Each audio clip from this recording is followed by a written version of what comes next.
할렐루야. 오늘 성경 말씀 이사야 23장 말씀 보겠습니다. 이사야 23장 말씀입니다. 두로에 관한 경고라. 다시스의 베드라, 너희는 슬피 부르짖을지어다.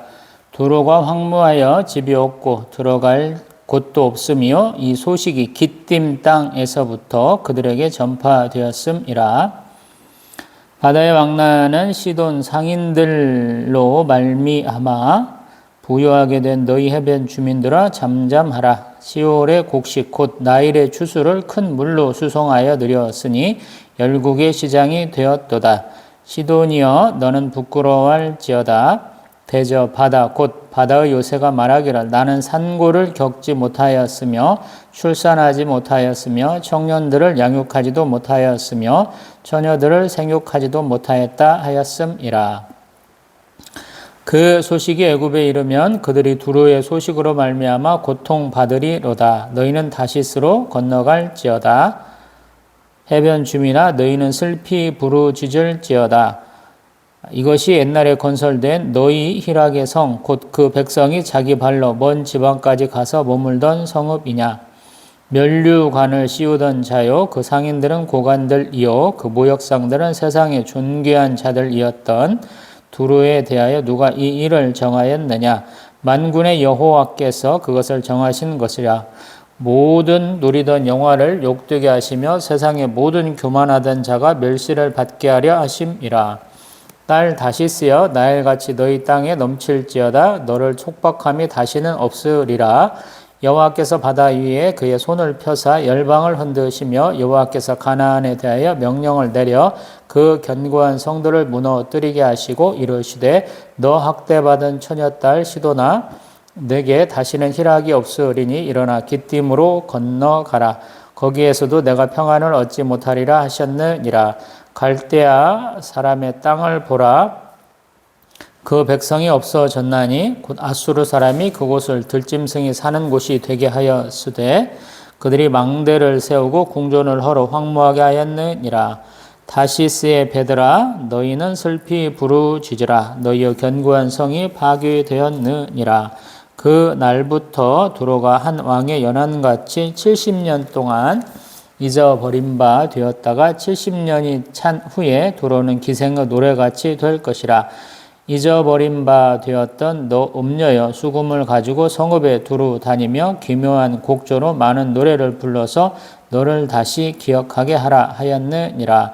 70년이 찬 후에 여호와께서 두로를 돌보시리니 그가 다시 값을 받고 지면에 있는 열방과 음란을 행할 것이며 그 무역한 것과 이익을 거룩히 여호와께 돌리고 간직하거나 쌓아두지 아니하리니 그 무역한 것이 여호와 앞에 사는 자가 배불리 먹을 양식 잘 입을 옷감이 되리라.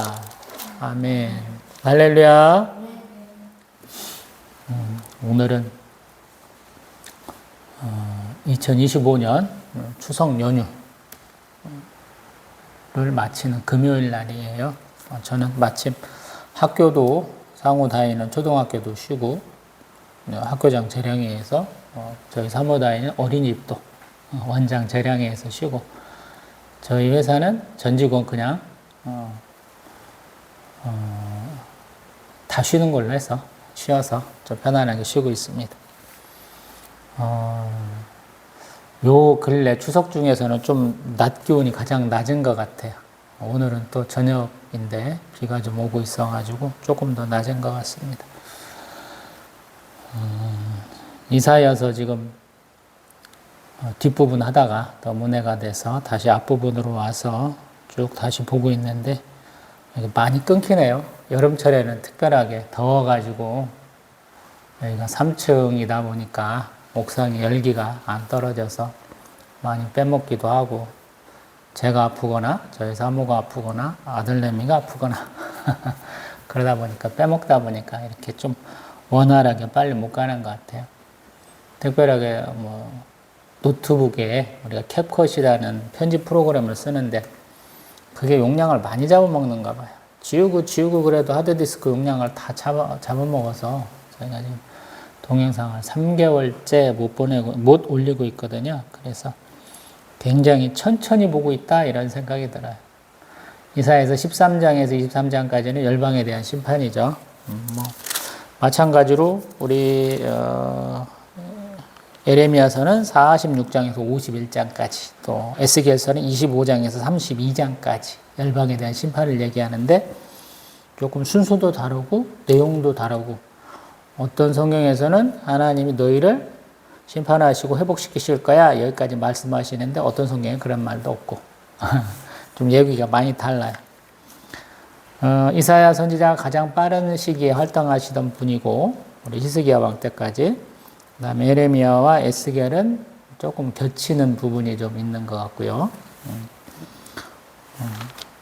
그런 어떤 기본적인 지식을 갖고 한번 보겠습니다. 두로가 어디냐, 시돈이 어디냐, 우리 에게의 문명이라고 하는 그리스 해변에 보면은 섬들이 자그만큼 많이 있잖아요. 그 사람들이 해양 문명을 이뤘다 그러거든요. 그런 사람들, 이은 사람들이 누구냐? 블레셋 백성 같은 사람들, 이런 사람들 계통이 또 이어져 가는 것이 쭉 지중해 무역을 이끌었다 그러거든요. 지중해는 작은 것 같지는 않은데 굉장히 크냐라고 물어보면 크진 않아요. 왜? 육지를 따라서 쭉 한 바퀴 돌 수가 있으니까. 태평양은 육지를 따라서 쭉 돌 수가 없죠. 남극과 북극이 있으니까. 북극의 연해에서는 갈 수 있는데, 알래스카나 이렇게 캄차카 반도나 이런 데는 굉장히 춥고 물살이 세서 넘어가기가 좀 어렵다 이런 얘기까지 하잖아요, 우리가. 근데 지중해는 갈 수 있다라는 거예요. 그리고 이러한 해상 무역을 통해서 엄청난 이득을 많이 보았다라는 거예요. 이런 해상 무역을 통해서 주로 많이 이렇게 주고받는 게 뭐냐, 무역하는 게 뭐냐 그러면, 우리 솔로몬 왕 얘기 이렇게 봤을 때처럼 나무도 하고, 또 귀금속 같은 것도 하고, 지금 오늘 23장에서 얘기하는 것은 곡식. 우리 바울 사도가 알렉산드리아 배 타고 가는 이유가 뭐냐면, 이집트의 그 곡식을 갖고 로마까지 수송해 가니까 그런 것까지 한다라는 거예요. 물론 이제 주로는 특산품이겠죠. 종교개혁이나 우리 르네상스나 서구 열강의 우리 식민지 개척은 왜 일어났습니까? 그러면 중국의 차, 비단, 인도의 향료, 이런 것들을 싼 값에 받아갖고 하려다 보니까 지중해에서 꽉 젖고 있는 해상 세력이 꽉 먹다가, 대서양 쪽에 있는 애들은 우리도 한번 개척해 보겠소 라고 인도 땅을 따라가다 보니까 이제 아프리카도 희망복도 가게 되고, 저기 쭉 나와가지고 동아시아, 일본과 중국까지도 오기도 하고, 야, 한 방향으로만 가야 돼? 지구는 둥글다며? 그럼 반대 방향으로 가보자. 그래서 아메리카 대륙도 발견하기도 하고, 이제 이렇게 되는 것이죠. 그러다 보니까 성경에는 꼭 이러한 해상 세력에 대한, 해상 물류 세력에 대한 얘기가 가끔가다 많이 나와요. 그 대표적인 사람이 시돈과 두로다라는 거예요. 이 두로 같은 경우에는 해변에서 많이 떨어져 있지 않은 성벽을 많이 둘러싸있고 배는 접안할 수 있는데 직접적으로 다리가 달려있다거나 이렇게 하고 넘어갈 수는 없는 그런 섬으로 많이 얘기하는 것 같아요. 시돈 같은 경우에는 아마도 이거는 그냥 항구 도시, 육지에 붙어 있는 곳으로 얘기하는 것 같아요. 근데 항상 대표적으로 얘기하는 애들입니다. 우리 생각을 해보세요. 우리 이제 대항해 시대라는 우리 게임 많이 해보셨는가 모르겠어요. 특산품이라는 게 있잖아요. 무역이라는 개념으로 생각을 해보세요. 같은 생산을 해. 근데 생산 단가가 달라. 그다음에 소비 수요가 다르면 가격차가 생기는 거잖아요. 그래서 특산품인데 똑같이 사는데도 여기가 더 싸.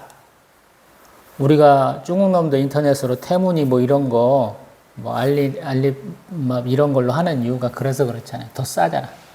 한국에서 나사 하나 제대로, 좋은 품질의 나사 하나 만드는데 몇천 원이다. 그러면 중국산은 몇백 원. 이렇게 되는 것도 있다라고 그러잖아요. 그것이 좋은가는 모르겠어. 근데 그렇게 만들어내니까 우리가 안 된다라고 그러잖아요. 전 세계적으로 뭐든지 만들어낼 수 있는 경공업, 뭐 중공업 뭐 이렇게 다 갖추고 있는 나라가 몇 개 없다고 제가 몇 차례 말씀드려봤죠. 세계 공장이라는 중국, 그 다음에 일본, 독일, 그 다음에 저희 나라를 꼽는다라고 그러잖아요. 없는 게 없는 나라예요. 저희 나라가. 천연자원만 없어. 각 산업이 다 있어요. 수출 위주의 국가이기 때문에 우리가 그렇게 하고 있는 것 같아요. 중국하고 미국이 열심히 무역전쟁하고 있는데 중국한테 자꾸 관세 매기면 중국이 어려울 것 같은데 지나다 보니까 또 그렇지도 않죠. 중국 사람들은 체면을 굉장히 중시하는데 특별하게 공산주의 독재에서 시진핑이라는 최고 지도자가 자신의 체면을 이렇게 상하는 일이 있을 수 없다 그런 거. 미국도 마찬가지. 트럼프 대통령도 내가 니들한테는 안 줘. 세계 최고 국가인데, 최고 권력 국가인데 안 진다. 그래서 서로 싸우다 보니까 누가 피해를 보느냐. 그러니까 윗대가리들은 뭐 다 돈 많고 편안하게 사는데 밑에 있는 미국 시민들, 뭐 중국 국민들이 많이 고생을 한다 그러잖아요. 옆에 낀 우리나라도 고통받고. 지금 그렇게 무역은 이루어진다라는 생각하면 좋겠어요. 가나안 땅, 이스라엘 땅의 산물들은 우리 신명기에 나와요. 한번 참고 삼아서 한번 봅니다. 신명기 8장 8절, 신명기 8장 8절에 보면 가나안의 산물들에 대한 얘기가 나오거든요. 같이 한번 읽어봅니다. 신명기 8장 8절. 밀과 보리의 소산지요, 포도와 무화과와 석류와 감람나무와 꿀의 소산지라. 아멘. 이런 게 나온다고 얘기하는 거야. 모세가 요단강 서편에 있는 백성들한테 가나안 땅에 이렇게 많이 나와 라고 얘기해 주는 거야. 12정탐꾼이 가가지고 갖고 온 거 보세요. 각종 과일도 갖고 왔고 포도는 이렇게 장대 같은데 막대기 같은데 끼워갖고 왔다고 그러잖아요. 그래서 이렇게 하는 얘기야. 근데 이집트는 항상 나일강 삼각지대라고 그래서 하구에 이스라엘이 정착했던 고센 땅 지본으로 해서 넓은 땅에 이제 곡식들 키우고 또 가축들 키우고 그런 것이죠. 그래서 이렇게 수출을 하게 된다라는 거예요. 로마는 항상 이렇게 이집트를 먹고 싶어하고 그래서 우리가 예수님 앞에 있는 뭐 헤롯 대왕 때도 보면 우리 카이사르 뭐 우리 이런데 삼두 정치하고 막 이럴 때 보면은 그런 일들이 있죠. 클레오파트라 나오는 이유도 로마가 굳이 먹으려고 하는 이유도 거기서 나오고요. 프랑스라는 놈들이 자꾸 이집트 영국 놈들이 이집트 먹으려고 하는 이유도 거기가 풍부하니까 그거를 중점적으로 해서 주변을 싹 먹으려고 하는 거죠. 이탈리아는 똑같고 맨날 그놈들이 그래서 그런 것이죠. 서구 열강들은 식민지, 원료를 수급할 수 있고 자기들이 만든 공업 생산품을 팔 수 있는 판매처를 요구를 했으니까 그런 일들이 많이 있었던 거죠. 쭉 보다 보면 잘 되던 것이 안 된다는 얘기에 항상 심판은. 우리는 항상 이런 생각을 하거든요. 한국 사람들도 마찬가지고 서구 사람들도 마찬가지고 특별하게 지금 전 세계에서 민폐를 가장 많이 끼쳤던 두 나라라 그런다면 프랑스하고 영국 놈들이죠. 식민지를 만들어도 지네들 맘대로 그냥 우리 그냥 일직선으로 깃자. 귀찮다. 대개 산, 강, 호수 이런 거 아니면 살고 있는 사람들에 의해서 지역을 나눠서 통치를 해야 하는데 이놈들은 그냥 쭉 그거 갖고 해가지고 전 세계적으로 아직도 싸우고 있고 난리가 나잖아요. 근데 문제가 뭐냐면 21세기 들어오니까 20세기부터 독립을 많이 시켜주다 보니까 지들이 능력이 안 되니까 이제 식민지하고 자기들하고 이렇게 경제가 딱 떨어져 버리는 거예요. 영연방 뭐 국가들 그래갖고 많이 게임도 하고 뭣도 많이 하잖아요. 교류도 많이 하고 그러는데 영국 놈들이 유럽, EU에서 떨어져 나가니까 경제가 폭락을 했고 프랑스 놈들도 지금 아프리카에서 손을 떼기 시작하잖아요. 그러니까 경제가 폭망을 해가지고 굉장히 어렵다라고 그러잖아요. 응? 여기도 마찬가지예요, 사실은. 이 나라들, 두로, 시돈, 지금 다시스, 이런 얘기가 왜 나오냐면, 이게 이 도시국가 하나로만 있는 게 아니에요. 연합체로 있고 식민국가를 많이 건설을 해요. 에게의 문명 얘기를 했는데, 그리스, 터키 연안에서부터 쭉 가가지고, 시리아, 우리, 블레셋 지역까지 오고, 또 그것이 쭉쭉쭉 가가지고 이탈리아 반도까지 가고, 스페인 인근 섬까지도 쭉 가거든요. 이게 계속 그렇게 되는 거예요. 식민지를 계속 건설하는 거예요. 식민지는 어떤 데냐? 자원이 많은데, 특별한 그 광산, 그 다음에 뭐 특산품 있는 데를 많이 이렇게 건설하게 되죠. 그래서 그런 것들이 많은 거예요. 그래서 우리가 생각할 때 요놈들은 하나님 심판하시니까 그 나라만 하나만 끝나면 되겠지가 아니고 전체적으로 뭔가가 다 어그러지면서 서서히 몰락해가는 그런 모습을 좀 떠올리면 어떨까 싶기도 해요. 우리 지금 하나님의 심판 가운데서 멀쩡한 나라가 하나도 없죠. 열방에 대한 심판 얘기를 하면 꼭 열방, 이스라엘을 괴롭힌 놈들만 하나님이 심판하시겠다 이렇게 착각하는데 아니에요.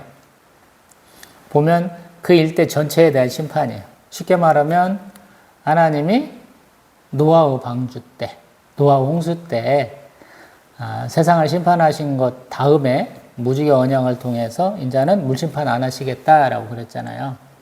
근데 그 범위가 전 세계적 범위가 아니고 하나님이 언급하셨던 그 지역 전체에 대한 심판인 것 같아요. 저는 그렇게 보거든요. 세계에 대한 심판, 열방에 대한 심판으로 보지 말고 세계에 대한 심판이다. 서로가 못했다라는 거. 이스라엘은 하나님을 섬기지 못한 것이고 요놈들은 하나님 없다고 더 까분 것이죠. 방자하게 구른 것이죠. 그래서 심판이 되는 거예요. 세계사적으로 보면은 우리 가인족 속의 어떤 융성이라고 봐야 되겠죠. 하나님을 잘 섬기고 하나님께 제사 드리는 무리가 아니고 자기 이익을 위해서 살인도 이렇게 맞지 않는 살인도 굉장히 열심히 해다는 놈들의 어떤 융성이라고 볼 수 있겠죠. 그래서 지금쯤 오면 철기 시대예요. 철기인데 철기의 발전에다가 지금 기마병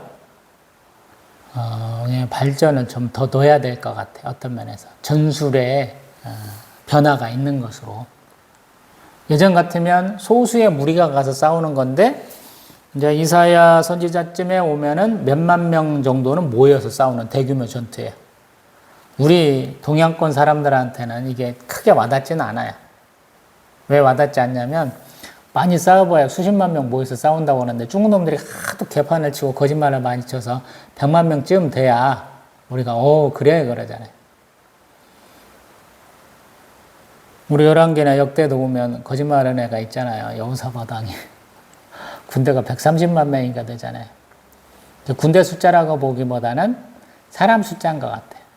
성인 숫자, 군대에 나갈 수 있는 30대 이상의 20세 이상의 어떤 장장의 숫자인 것 같긴 한데 그렇게 인구가 불었어 라고 자랑하는 것 같긴 한데 여기가 지금 그런 상황이에요. 아시리아, 우리 바벨론 여기가 전쟁을 하면 굉장히 크게 합니다. 여기서부터 단위가 확 커지는 것 같아요. 제 생각에는. 제국이니까 고만고만한 나라들끼리 적당히 모여갖고 싸우는 그런 게 아니다라는 거예요. 온갖 용병들 다 데리고 오는 거예요. 활 잘 쏘는 사람, 창 잘 던지는 사람, 또 물맷돌 잘 되는 사람, 또 방패 들고 앞에 가가지고 수식이 잘하는 사람, 장창은 들고 가가지고 기병이 뚫어낼 때 막는 사람. 말 타고 가는데 말만 타고 가서 별 무장 없이 경기병이라고 했고 그냥 칼만 창만 후들르는 사람. 중기병이라고 해서 갑옷, 말까지도 갑옷 다 입고 자기도 갑옷 가가지고 무겁고 긴 무기 갖고 가고 그냥 남들이 뭉쳐있으면 가갖고 그 전열을 그냥 다 흩어버리는, 또 공성병기까지 갖고 있는 사람들까지 있는 경우, 이런 것 같아. 우리가 쉽게 말하면 삼국지를 보다 보면은 처음에는 그냥 황건적 나오고 뭐 홍건적 나오고 뭐 이런 것처럼 그냥 도둑대도 막 왔다 가면서 공성전도 보면은 뭐 별 볼 일 없잖아요. 근데 나중에 위초고 삼국이 딱 되고 우리 나중에 뭐 제갈량 같은 사람 보면 공성병기 꼭 갖고 가야 되죠. 노도 막 큰 거 갖고 가야 되잖아. 춘추전국 시대 때 진나라가 노를 쏘는데 사람으로 쏘는 게 아니고 두세 명이 댕겨야 되는 큰 노. 사람이 쏘면 앉아갖고 막 이렇게 땡겨갖고 막 나가는 그런 노 쓰는 것 같은 그런 느낌. 지금 시대가 딱 그런 때예요. 개인의 무용에 의해서 싸움이 되는 게 아니고 굉장히 많은 숫자의 사람이 집단적인 훈련을 받고 또 대규모 전투를 하는 시대다라고 보면 될 것 같아요. 철기를 가지고. 그래서 사상자가 굉장히 많이 나요. 예전 같으면 서로 싸우다가 아이씨 잘못했어. 다음에 또 올게. 도망가면 끝인 그런 때가 아니야. 도망갈 때도 니놈들이 나랑 똑같지 뭐. 다음에 와서 뺏어가는 사람 치고 여태까지 다 뺏어온 것들 다 놓고 가자 그래서 다 놓고 가면 그거 줍니라고 바빠. 전리품 때문에. 이제 그런 게 아니야. 전리품을 얻고자 하는 것이 아니고 땅을, 왕을 잡아가는데 아주 이렇게 열심을 내는 때 나라를 그냥 없애버리려고 하는 그런 전쟁, 그런 개념으로 바뀌는 거예요. 그래서 하나님 심판하시는 것도 보면 나라가 초토화되는 거예요. 제가 가끔씩 포에니 전쟁 얘기하잖아요. 카르타고하고 로마하고 싸울 때 카르타고가 두로와 시돈 같은 식민지를 많이 건설을 해요. 로마 밑에 있는 뭐 시칠리아 섬까지도 카르타고가 이렇게 식민지로 건설하고 있는데 로마하고 지중해 패권을 놓고 싸우다 보니까 엄청난 일들이 벌어지는 거죠. 그때도 보면은 서로 어떻게 하냐면 로마도 몇 차례 싸우다가 자기 로마 수도도 한번 털려보기도 하고 사람도 많이 죽고 로마 병사가 없으니까 로마 시민권을 준 동맹 도시에서 수만 명의 사람들이 딱 다시 지원을 해주고 원조를 해줘가지고 우리 유명한 한니발 장군을 이겨내는 그런 장면도 있잖아요. 그러고 나서 카르타고에다가 뭐 했냐면 소금 뿌리고 건물 다 부수고 이런 거 했다고 그러잖아요. 여기도 딱 그런 상황이에요. 이사야 선지자가 얘기하는 때 보면은 본보기를 보여야 되고 그 성을 다 밀어버리는 거예요. 그걸 얘기를 해주는 거예요. 그런 면에서 지금 두로는 굉장히 천혜의 땅이에요. 천혜의 요새야. 배 갖고 와야 되는데 배를 두로가 더 잘 만드는 거예요. 해상전을 더 잘해. 육지에서는 백날 써봐야, 투석기 써봐야 크게 영향은 없는 거예요. 시돈도 뭐 그런 면에서 바다는 자기들이 잡고 있고 육지만 막으면 되는 그런 경우가 있고 그렇게 생각하시면 좋을 것 같다라는 거예요. 그래서 사람들이 무역을 통해서 굉장히 부가가치를 높이는 거죠. 내게 없어도 되는 거야. 배 타고 가서 싼 데서 사다가 비싸게 해서 팔 수 있는 데다 파는 거야. 그러니까 계속 자본 축적이 되는 거야. 이제 베네치아 그런 데가 중세 때 돈을 많이 벌었죠. 엄청 벌었잖아요. 지금 북이탈리아 지역에 있는 큰 성당들, 뭐 갑진 뭐 이렇게 우리가 봤을 때 대단한 건축물이야 그러면 되게 다 그렇게 중개무역 해갖고 버는 거거든요. 이 사람들이 그렇게 잘 나가고 있는 거예요. 이게 도저히 자기들 생각에는 이것이 그대로 갈 거야 라고 생각한다는 거죠. 근데 하나님의 심판은 항상 사람의 생각과는 달라요.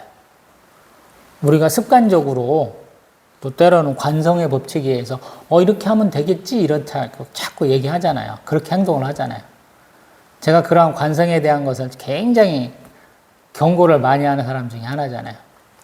신앙생활 여태까지 해왔는데 별 문제 없었어 이렇게 말하시는 분들한테 당신 그렇게 예배드리면 안 돼요. 그렇게 하면 안 돼요. 성경 그렇게 읽으면 안 돼요. 그따위로 기도하면 안 돼요. 이런 얘기 되게 많이 하는 사람이잖아요. 똑같은 거 이게 하나님의 심판이. 여태까지 해왔는데 별로 크게 영향이 없을 것 같아. 근데 어느 한순간에 하나님의 심판이 딱 임하면서 자기들이 도저히 상상도 못했던 거, 자기들이 도저히 겪을 거라고 이렇게 꿈에서라도 꿈도 못 꿔본 일들이 이루어지더라라는 거예요. 그래서 무서운 거예요. 자기들만 망하는 게 아니야. 블레셋이 5개 성읍들이 단단하게 뭉쳐갖고 하나가 먹히면 같이 가갖고 다 싸우잖아요. 이게 쉽지 않은 거거든. 여기도 마찬가지예요. 두로, 시돈, 지금 뭐 다시스 뭐 이런 다 얘기하잖아요. 동맹 국가예요, 이거 쉽게 말하면. 하나가 먹히면 우리가 또 가면 되지. 하나는 약할지 모르지만 우리의 세력, 우리의 어떤 힘이면 너들 정도는 손봐줄 수 있어. 이렇게 생각하는데 안 된다라는 거예요. 순식간에 다 망한다는 거예요. 이 사람들이 얼마나 부했는지, 이러한 멸망이 얼마나 충격적이었는지 하나님의 심판을 얘기를 할 때, 섬들을 얘기할 때 1시간에, 하루 만에 이런 얘기들을 계속 써요. 묵시록에서. 우리로 말하면 이런 거예요. 2차 세계대전 때 태평양 전쟁을 통해서 일본하고 미국하고 싸웠잖아요. 미국 애들이 초반에는 엄청 털렸죠. 왜 털렸냐 그러면 일본이 항공모함이라는 좀 상상 못할 것을 좀 많이 만들었어요. 왜 그렇게 되냐면 일본이 함정 톤수하고 함정 수를 제한을 당했어요. 국제협약에 의해서. 그래서 이게 역전이 안 되는 거예요. 근데 그거를 항공전을 통해서, 항공모함을 통해서 폭격기, 뭐 누격기라고 하는 표현도 씁니다만 그 폭격을 통해서 뒤집은 거거든요. 레이더도 아직 제대로 없을 때예요. 그래서 이런 것들이 가능했는데 나중에는 미국이 자랑하는 게 뭐냐면 생산력이에요. 유럽에서 싸워야 되고 태평양에서 또 싸워야 되잖아요. 그걸 어떻게 해결하겠냐는 거예요. 다 물량으로 한 거예요. 물량으로. 미국 놈들이 잘 싸운 게 없어요. 별로 사실은. 항상 물량으로 해결을 해요. 지금도 물량으로 해결을 해요. 어떤 물량? 돈을 찍어가지고 달러를 찍어갖고 해결을 해. 모든 문제를. 똑같아요. 지금도. 여기도 지금 그런 상황이 되는 거야. 자기들은 엄청난 부를 가지고 있다. 이 부는 한순간에 무너지지 않는다. 그런데 하나님의 심판이 빡 임해가지고 한꺼번에 빡빡빡빡 무너지는 거야. 해일과도 같이. 그래서 이 상황을 굉장히 어렵게 얘기하는 거예요. 쉽게 말해서 보면 우리 4절에 보면 시돈이여 부끄러워하라 이러잖아요. 좀 넘어가다 보면은 처녀들 양육하지 못하고 뭐 청년들 뭐 이런 얘기들 쭉쭉쭉 나오잖아요.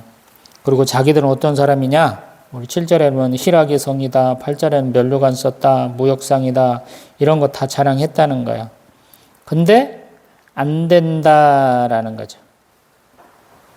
너희들의 멸망은 어느 정도 수준이냐? 13절에 갈대아 사람 땅 같다라는 거예요. 아수르 사람들이 들짐승 사는 곳 만들어줬지 않느냐라는 거예요. 상상이 안 된다는 얘기예요, 이게. 물량 전쟁에 의해서 도쿄도 많이 하고, 태평양 지역 섬에도 많이 폭격도 하고 그랬는데 결국에는 안 된다라는 거예요. 너무 힘들겠다라는 거예요. 땅굴 파고 콘크리트로 막 요새 만들고 별짓 다 하니까 안 되겠다라는 거예요. 그래서 원자폭탄 2발 탁탁 떨어뜨리면서 끝장을 봐줬잖아요. 이런 상황이다.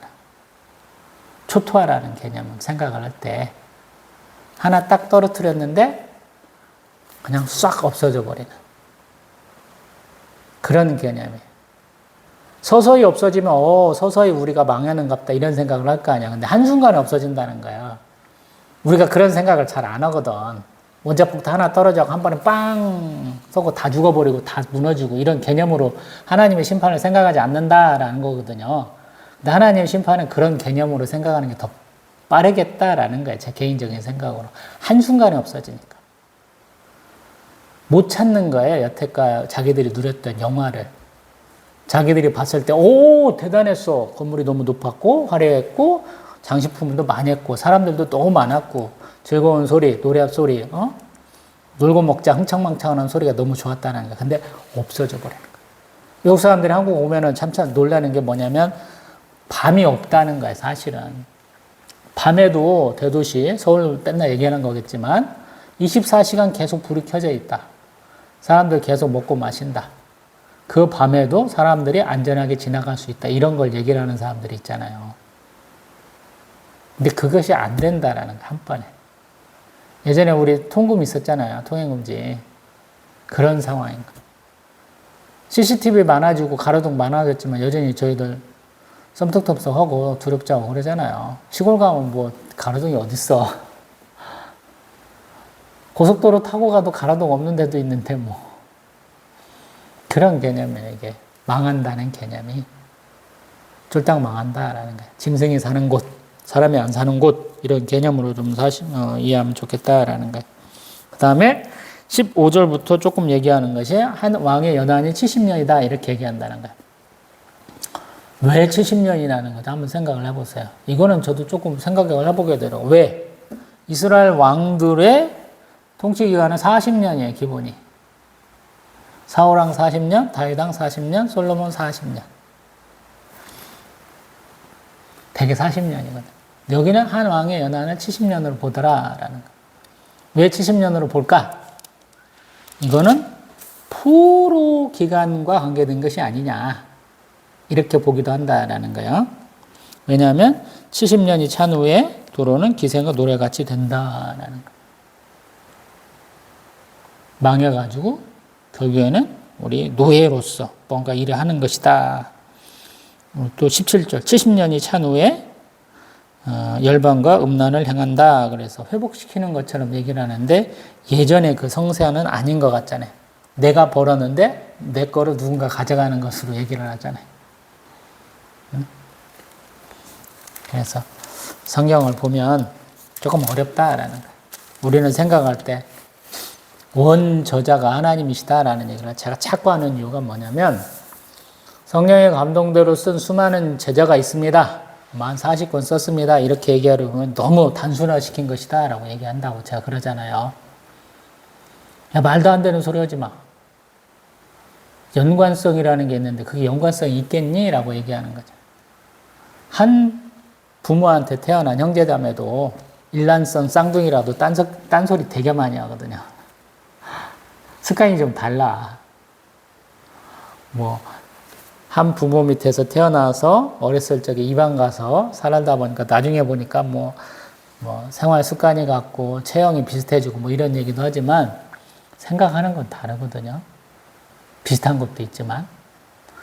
우리 할아버지가 같은 분들은 우리 동성동본이라서 결혼이 안 되죠. 대한민국은 안 돼요. 이제 딴 나라 중에 되는 데가 되게 많아요. 근데 그 사람들이 교제를 안 하면 사촌지간에는 알지만 사촌들 자녀이기 때문에 만나면 굉장한 호감을 느낀다라는 거예요.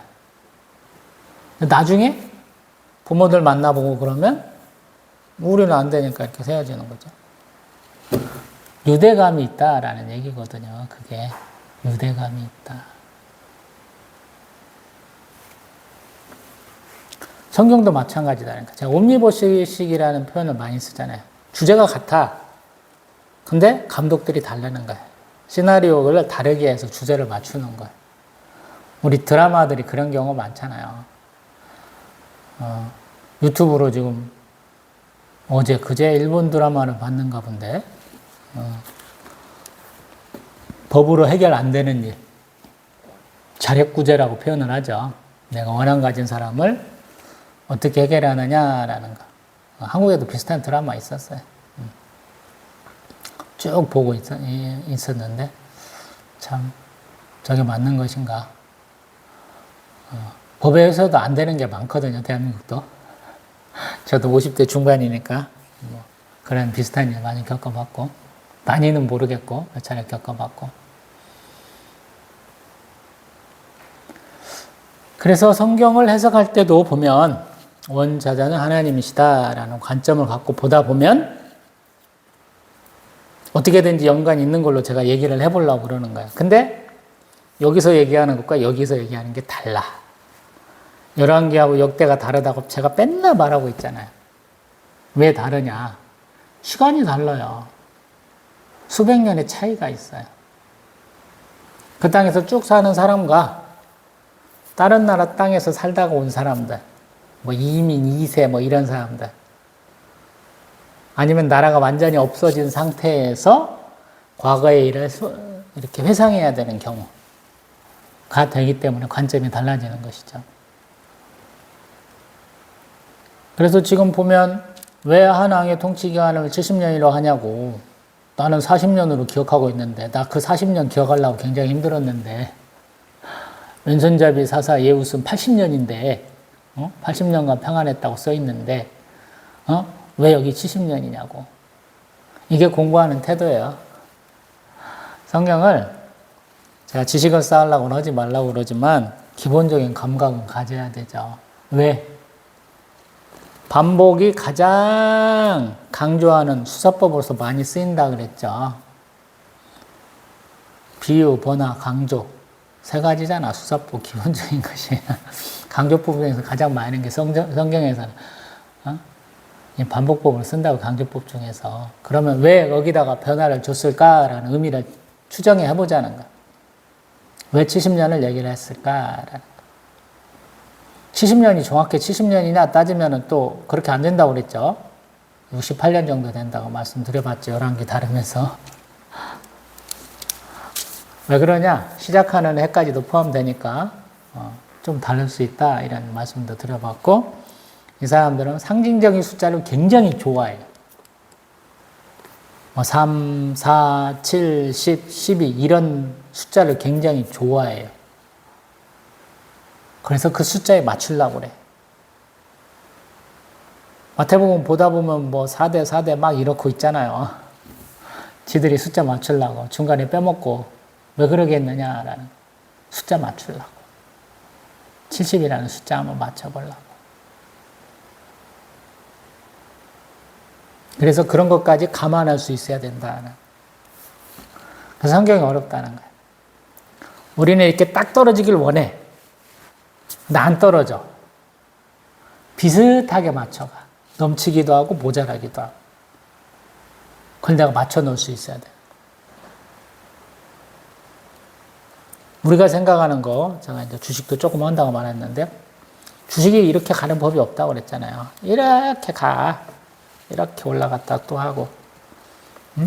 온갖 방법. 우상향으로 계속 올라가면 좋겠는데, 그냥 우하방으로 꼬라 박아가지고, 거래정지도 되기도 하고, 퇴출도 되기도 하고, 휴지조각도 되기도 하고 한다는 거죠.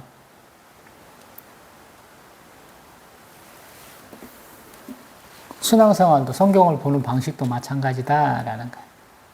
조금 여유를 갖고 봐야 된다라는 거예요. 왜 그 얘기를 계속적으로 하냐는 거예요. 이사야, 에레미야, 에스겔, 다니엘이 얘기하는 심판을 가만히 보면 이스라엘은 더 쪼그라들었어요. 얘네들은 망해도 부자는 3대 간다고 남아있는데 이스라엘은 요만큼밖에 안 되는 거야. 헐벗고 굶주렸는데 이 얘기를 해준다는 거거든. 이 생각을 해야 된다. 우리가 예수님 믿고 성령 세례 받았으니까 신앙생활 요만큼 하면 나한테 요만큼 남겠지라는 생각을 하지 말라는 이유기도 해요. 가끔씩 보면 내가 헌금 많이 했어. 교회에서 봉사를 얼마나 많이 했는데 교회에서 맡겨준 직분 참 열심히 했어. 응? 내가 선교사이기도 하고 내가 목사이기도 했어. 장로로 원로 장로야. 우리 교회 첫 번째 권사였어. 뭐 이런 얘기들 많이 하시는데 다 부질없다라는 거예요. 내가 지금 하나님 앞에 얼마나 헌신하고 있는지, 내 믿음이 얼마나 단단한지가 항상 중요하다라는 거예요. 왜? 앞에서부터 쭉 줄 세우면 나는 보이지도 않아. 하나님 앞에 열심을 다하는 사람들 보면 나는 별 볼 일 없는 존재예요. 자기 목숨 버린 분, 자신이 모든 것을 다 버린 분들이 되게 많아요. 성경에는 하나님이 쓰시고자 하는 자의 얘기만 써놓은 거예요. 어떤 면에서 보면. 나온 사람은 그런 본보기라고 써놓은 것이다 라는 얘기. 어떤 면에서 보면. 우리는 성경에서 대단한 사람만 천국 가 있다고 착각하기 쉽잖아요. 아니라는 거예요. 제가 볼 때는. 응? 성경에서는 니들도 알고 이런 사람을 내가 썼었어 하는 대표적인 사람만 나온다 이 생각을 한다는 거예요. 맞는가 모르겠어요. 왜냐하면 이름 없는 분들이 더 신실한 분이 많더라라는 거예요. 가만히 보니까. 어떤 사람은 왕도 되고 어떤 사람은 제사장도 되고 어떤 사람은 선지자도 되더라고요. 성경에 얘기가 잘 나와. 어떤 사람은 그런 것도 아니야. 근데 그 사람이 역할을 하더라라는 거야. 선지자들도 이름 안 나온 사람이 있어요.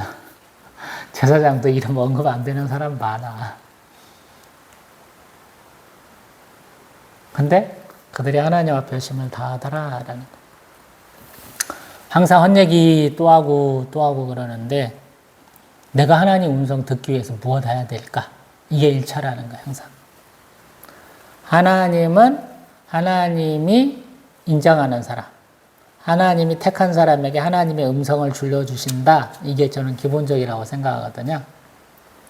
그래서 성경 많이 본 사람, 기도 열심히 하는 사람, 예배 잘 드리는 사람, 교회에서 봉사 잘하는 사람이 성령님 말씀 듣는 건 너무 당연하다 이렇게 생각을 해요.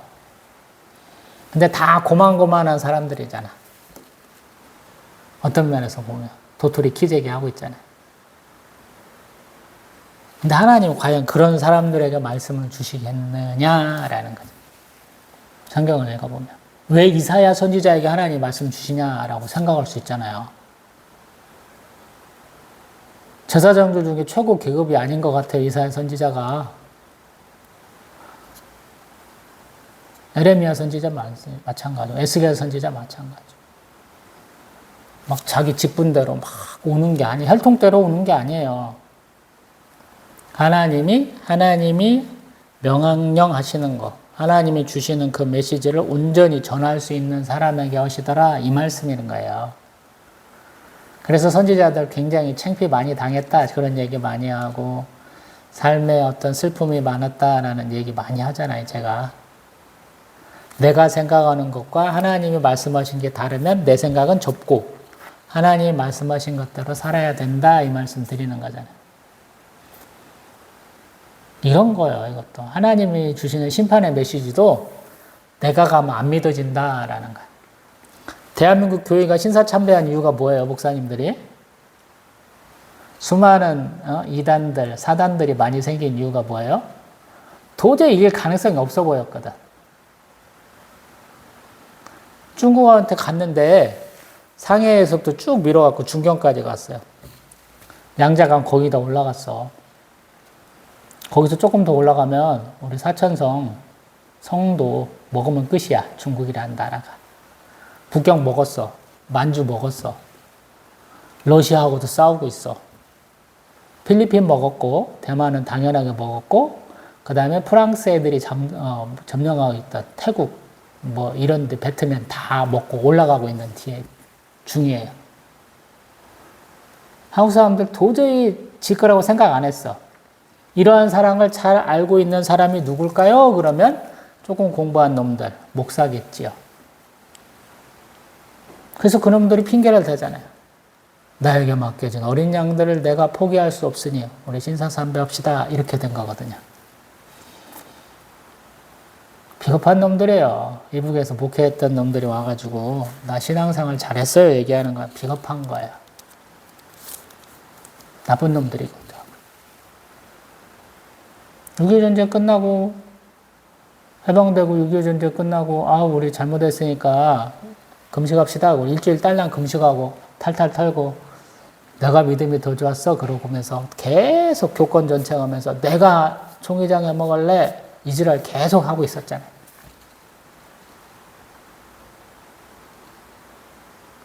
여전히 마찬가지고 제가 대한민국 동노회 때부터 가장 전통이 있는 대한예술장로회총회 애장합동 동평양노회 소속이라고 하잖아요. 목사 안수 받을 때 빼고는 이제 계속 안 간 지가 몇 년, 10년도 더 넘어가지만, 10몇 년째 돼가지만, 가장 정통 있는 노예라고 제가 얘기하잖아요. 우리 신앙생활도 마찬가지일 수 있다. 항상 잘 보시라고 그러는 거예요. 성경 말씀. 제가 이 말씀 드리면 제가 하는 말이 또 떠올라야죠. 지가 못하니까. 맞는 말이에요. 제가 잘 못해요. 많이 읽으려고 하지 말고 읽은 내용을 가지고 묵상을 하세요. 제가 그렇게 얘기하거든요. 읽은 내용 묵상하라고. 제가 이사야 23장 몇 번이나 읽었을까요? 평생 동안. 모르죠. 수십 번을 읽었겠죠. 몇십 번까지 갈 수 있겠죠. 제가 통독파는 아니니까. 그럼에도 불구하고 그렇게 되는 거예요. 수십 번 내지 몇십 번을 읽은 거예요. 근데 무엇으로 너는 설교할 거냐라고 부르면 오늘 저는 그걸 얘기하는 거죠. 관성적으로 살지 말아라고. 네가 생각한 게 다 옳지 않아. 네가 예상한 대로 가지 않아 이런 거야. 우리 돌다리도 두들겨보고 가라 이런 표현을 하잖아요. 신앙생활은 그렇게 하는 거라고. 하나님은 항상 나에게 도저히 안 될 것 같은 불가능한 것 같은 걸 항상 이렇게 접하게 하신다는 거예요. 대면하게 하신다는 거예요.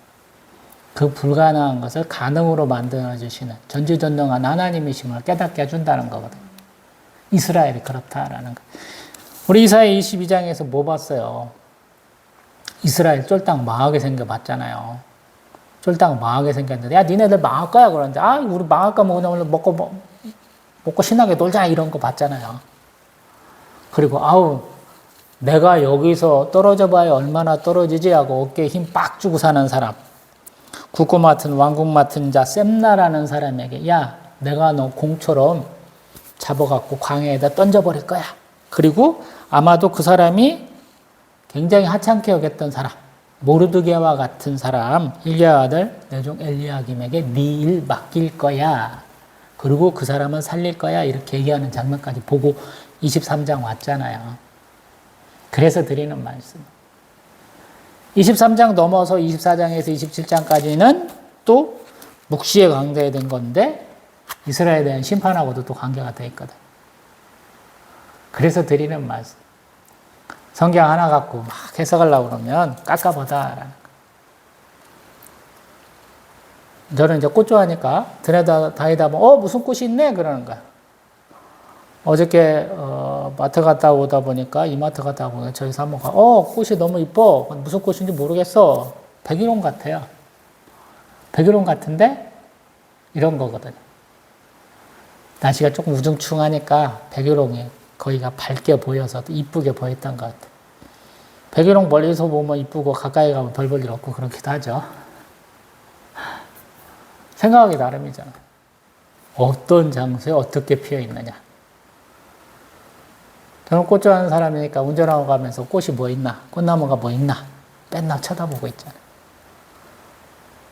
여름철에 가장 좋은 건 배롱나무, 목배롱이라고 얘기하는, 목백일홍이라고도 얘기하는 배롱나무. 요즘에는 열매 달린 거, 피라칸사스. 요 앞에 지나가다 보니까 칠엽수라고 하는 마로니에 그 열매가 있거든요. 밤처럼 생겼는데 그거 먹으면 사람 배 아파갖고 혼나죠. 그거 먹지 말라고 뉴스도 나오고 그러던데 그런 거 보고 있는 거죠. 근데 조금 넓게 보세요. 성경은 항상 많이 보려고 하지 마시고 한 책 갖고 독서백편 의자연 이런 거 하지 마시고 관계된 책 100권을 보세요. 차라리. 제가 하는 말은. 예전에는 공부해야 될 양이 적었어. 맘먹으면 하나 딱 채우는 3개를 세운 다음에 보면 쫙 볼 수 있는 거야. 요즘엔 택도 없어요. 엄청나게 많아. 제가 언젠가 동영상 찍다가 말씀드려봤나, 설교 중에 말씀드려봤는데. 지금 노벨상을 지금 막 주고 있는 때예요. 노벨 평화상 트럼프가 이번에 못 받았다고 얘기까지 뉴스로 보고 이제 왔는데, 오늘. 뭐, 화학상, 뭐, 우리 물리학상, 뭐, 뭐, 생리학상, 뭐, 이런 것들 하려면, 만약에 자기가 거기 분야를 하고 있는 학자나, 뭐, 연구자라고 그런다면, 최신 데이터를 모으기 위해서는 하루 종일 그것만 보고 있어야 된다, 이런 얘기도 하거든요. 엄청 어려운 거예요, 그게. 최신 걸로 가는 게. 노벨상 주는 것이 하나의 틀음, 현재에서 가장 중요한 걸 주는 게 아니에요. 우리가 쭉 왔던 흐름 가운데서 갑자기 툭 튀는 내용, 좀 새롭고 혁신적인 거 요구해 주는 거거든요. 그런 걸 할 수 있느냐는 거. 내가 이런 거 쭉 해왔어. 근데 사람들이 노벨상 주는 것은 여태까지 해왔던 게 아니고 이것과는 좀 다른 한 단계 위의 것을 해야 노벨상을 준다라는 거야. 그래서 한국에서 안 나오는 거예요. 노벨 평화상 정도밖에 안 나오는 거예요. 계속 투자를 해야 뭐 했는지 흐름을 파악할 것이고, 그 흐름을 파악한 데에서 넘어서려고 해야 될 거 아니에요. 그래서 안 나와요. 윤석열 같은 애들이 한 연속해서 3번 있잖아요. 우리나라 경제 폭망입니다. 왜? 연구 투자를 안 하니까. 우리나라 국가 예산을 다 통해서 막 연구한다고 그러는데, 미국에서 조금 큰 회사 1년치 연구비에도 못 미쳐요. 그래서 안 되는 거예요.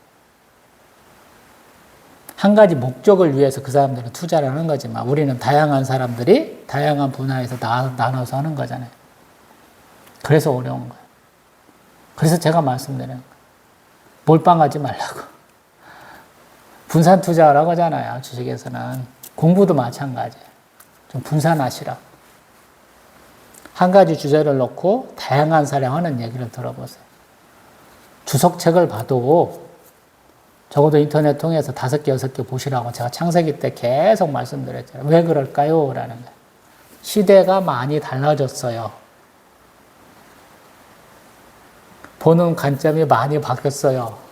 이런 거거든요. 나도 오늘 살아가고 있는데, 제가 40년 전하고 지금하고 너무 바뀌었잖아요. 10대 때랑. 삶이 바뀌었어요. 보는 태도가 바뀌었어요. 올 1월 달에 저하고 지금 10월 달에 저하고 다른 거예요. 진리는 하나다. 이렇게 단순하게 얘기하지 마세요. 진리는 하나일지 모르지만 당신이 그 진리를 보기 위해서 공부 되게 많이 해야 되는 거예요. 진리는 단순하지 않아요. 단순할 수가 없어요. 쉽게 말하면. 복잡한 세상에서 이 발전된 과학기술 문명을 통해서 말하려면 복잡하게 설명을 해줘야죠. 딱 집어야 되잖아요. 우리가 점점. 우리 예전에 초등학교 때 배울 때 원자, 핵 정도, 전자 정도 배웠는데 이제 그렇게 하고 얘기하면 안 되잖아요. 그 안에 더 많은 자그마한 입자들이 있다고 지금 얘기하는 때가 됐잖아요. 그걸 얘기를 해야죠. 이제 빅뱅 하나만 얘기하고 막 우주가 팽창되는데 뭐 이런 얘기만 했는데 그 팽창되는데 어떤 거야? 라고 그러면 요즘에는 팽창된 애들이 이렇게 막 공간을 이루고 있어. 거미줄처럼 무슨 공간을 이루어갖고 된다. 그래서 옛날에는 꽉 차 있었어. 그러는데 요즘에는 꽉 차 있는 것보단 빈대가 더 많아. 이렇게 되잖아.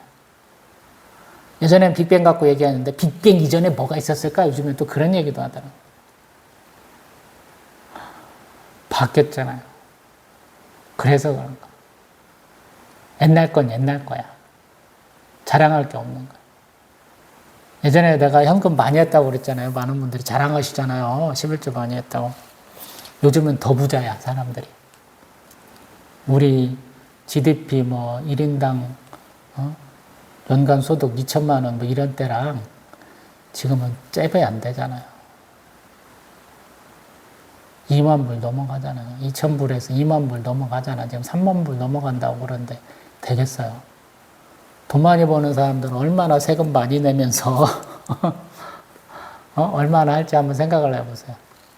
우리 예전에 그 선교사로 갔다 온 양반이 어디 뭐 저기 IT인가 어딘가 그 지진인가 뭔가 났다고 그래서 우리 헌금합시다 그랬는데 내가 주머니에 있는 돈 다 넣었어 그랬더니 네 주머니에 돈이 얼마 별로 없었나 봐 그러더라고. 그래서 자 그것이 한 살 차이밖에 안 나는 누나라 속으로 한번 화를 냈는데 이해가 가잖아요 여러분.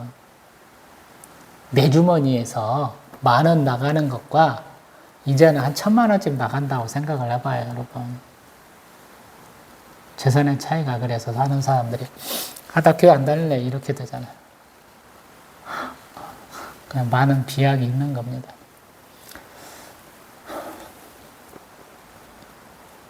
성경 참 어려워요.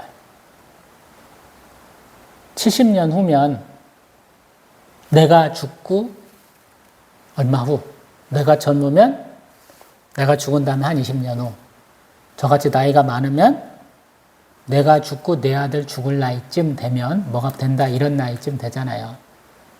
제가 한 30년으로 얘기하잖아요. 한 세대를. 근데 왕들이 40년 통치를 얘기했기 때문에 성경에서는 40년 얘기하는 것 같다 그랬는데 여기는 70년 얘기하니까 좀 바뀌었다라고 계속 이 얘기를 하는 거예요. 내가 내 인생의 절정기에 가장 크고 가장 두려워했던 것이 내가 죽고 조금 후에나 내 아들 때에서 폐허로 바뀐다 이 얘기를 하는 거예요. 이런 개념으로 해보세요. 우리 대한민국이 내가 사는 형편이 바뀔 수도 있다라는 거예요. 내가 하나님 앞에 헌신해서 하나님 복 주셔서 나 신앙생활 열심히 했더니 내 아들내미가 박사 석사 되고 대기업체 취직하고 대한민국에 내놓으라 하는 브랜드 아파트 살고 좋은 차 타고 경제적으로 어렵지 않고 살더라. 그래서 만족한다. 그리고 내 주머니에 돈이 많아가지고 요즘엔 그런다고 하더라고요. 할아버지 때에서 손주 때까지 이렇게 자산을 찾고 넘기는 때다라고 그러더라고요.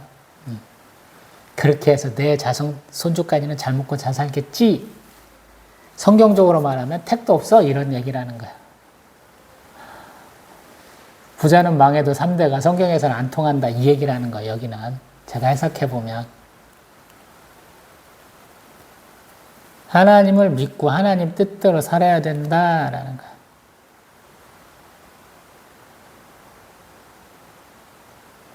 그래서 성경이 어려워. 평안하게 읽을 수 있는 거예요.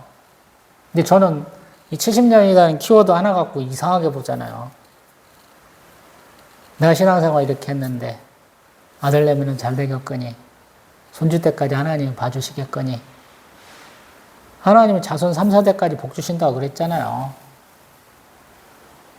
근데 하나님의 심판이 반대로 거기까지 갈 수 있는 거죠. 그 얘기를 해주잖아요. 말씀을 맺습니다. 천천히 보세요, 성경. 그리고 오늘 하나님의 말씀은 제가 큐티를 싫어하긴 하는데 내 삶과 관계도 있어요, 항상. 내가 오늘 결론을 내주는 입장이니까, 목사니까 이렇게 얘기하는 것이고 성도 입장에서 이렇게 급하게 낼 필요는 없거든요. 쭉 보는 거예요. 고민을 해보는 거예요. 이게 하나님이 나에게 고민하게 하신 것이다 라는 거예요. 제가 몇 주 동안 이사야 23장 설교 보다면서 고민한 내용은 요 70년 때문에 고민한 거예요, 사실은.